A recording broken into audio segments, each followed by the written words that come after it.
before Mass in the sacristy, we were talking about the scriptures, and we put the message out that we'll read the shorter version of both the scriptures, because they're quite lengthy if we read the entire scripture as it's published here in our missal for this Monday of the fifth week, because it's the story of Susanna, as well as the woman caught in adultery.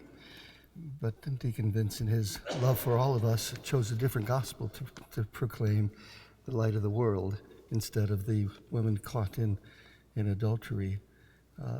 So my few words are based on the two scripture passages, both of which are meant to help to understand the kind of pressure that Jesus had from his enemies, especially as we lead up to Holy Week and his passion and death. His enemies were upset with him entirely, with the stances he would take, and especially in these the stories of Susanna as well as the woman caught in adultery.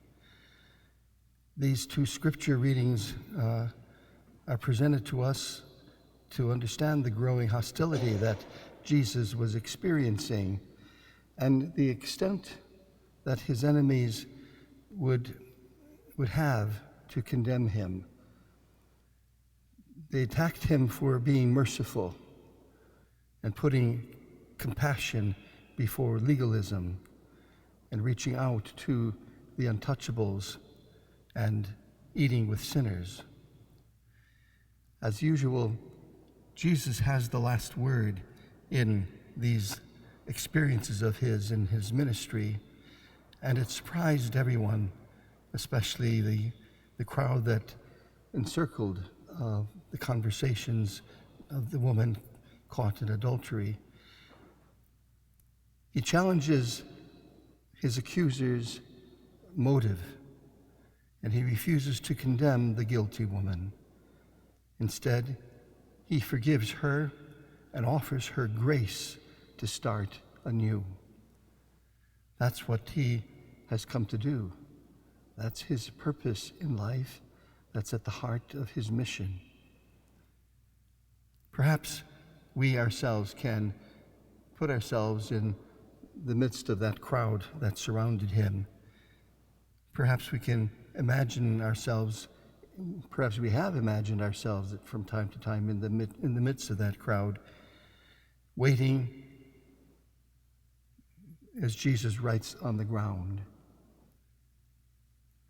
And perhaps I invite you to do that and think of being in that crowd.